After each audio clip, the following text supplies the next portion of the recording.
Når jeg starter et billede, er det tit med udgangspunkt i et eller andet, jeg har set, eller oplevet, eller følt, eller fornemmet af en art. Jeg får en samtale med det, jeg sidder og maler.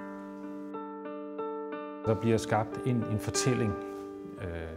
Ikke en fortælling, du nødvendigvis forstår lige med det samme. Og hvis den fortælling lykkes, så har jeg skabt en ny verden, kan man sige, som ikke eksisterede før, men som pludselig er der. Og den fortælling, den er unik. Du bliver ført ind i det. Du bliver ført med. Og det er ret vigtigt for mig at komme ud i det ukendte terræn. Fordi det er derude det spændende ligger.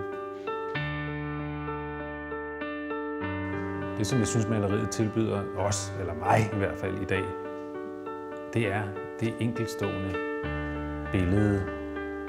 Det er sådan meget konkrete billede.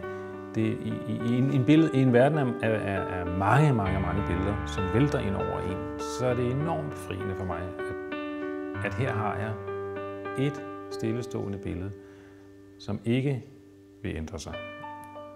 Det, der ændrer sig, det er mig. Et billede kan godt stå og lære, ligesom en flaske vin næsten. Og blive trukket frem igen, malet om, startet forfra.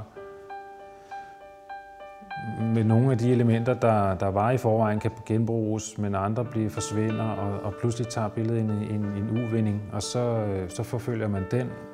Og på den måde, så får man den der lange stræk af tid. Så er det jo enormt sjovt at se, okay, det var det, der var løsningen.